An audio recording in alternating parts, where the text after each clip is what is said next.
When Pastor Mal Whitworth and his wife Judy visited Pangalanan in Mindanao, Philippines with Pastor Rene Panunsyoman and their team, it was supposed to be just another outreach visit to preach, pray, and encourage the people. Little did they realize it was to open a whole new area of ministry that they would never foreseen or even thought about. On that day, they met Michelle, a young girl who had a cleft lip and a cleft palate from birth. Michelle was about 8 years old at the time. Her education was suffering because of the remarks and comments that she received from other students about her looks. Michelle was shy, withdrawn, and looked like a little lonely girl, with not much future or hope. Pastor Mel and Judy resolved that day that they must try to help this young girl.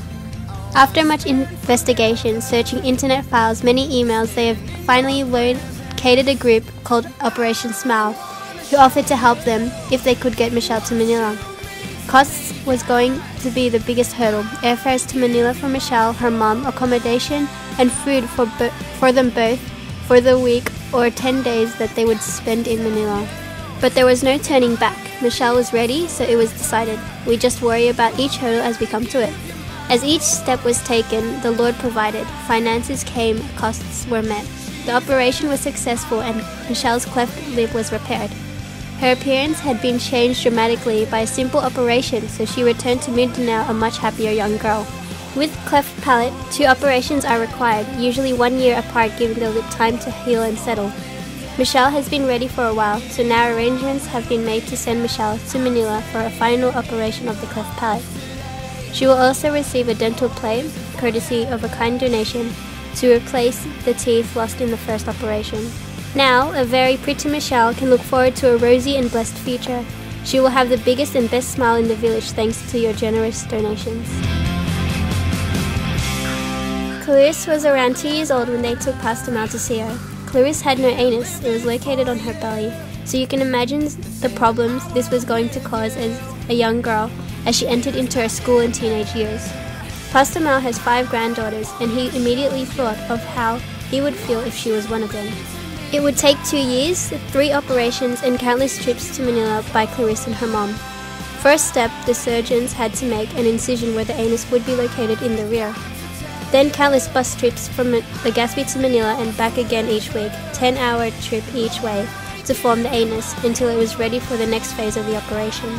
Surgeons then made a connection to the anus, and when the wound was healed, they removed the connection on the belly and finalized the procedure so the whole operation was complete. The agonizing ordeal that she and her family went through is all in the past now. Clarisse is still learning how to control her bowel movements so that she will no longer wear diapers all the time. She might at some time need to make another visit to a doctor. Today, Clarisse is an active 8-year-old child. The support that she received brought so much hope and encouragement to her whole family, and they are now active members of the local church that introduced Pastor Mal. God has truly blessed them. Ivy was a 17-year-old whose family responded to the advertising by Light of Hope Foundation for any with cleft lip or palate to register for free surgery. Ivy was born with multiple defects, and for 17 years her family has watched her become dejected, isolated, and apathetic. She had cleft lip and palate, deformed hands and toes. Ivy walked on her toes for 17 years. Because of this, Ivy has always been afraid to enter a formal school. Her source of hope that kept her heart striving was her family. Many charitable organizations and kind individuals have offered to help Ivy, but it was only Light of Hope that for some reason captured her heart. Truly, God has a purpose for her. Surgeons have operated on the cleft lip. They have also operated on the webbing on the legs, donated by Mr. Nebres from Naga. Now Ivy has learned to walk all over again with her feet flat on the floor. She has commenced physiotherapy to facilitate this. Her attending physician said that the webbing on Ivy's heels needs to be fixed also for her to be walking normal. Through Light of Hope, Ivy's mind was opened that people outside of her family circle can truly care for children like her. She and her family bravely await the next operations while diligently completing the physiotherapy program. Many children have received operations for cleft lip and palate. Many have been supported through school under the school sponsorship program at $75 for a whole year. Youth who have attended the yearly youth camps have gone on to be trained for leadership in the youth and secular world. You can help by making a donation and praying for the needs we face.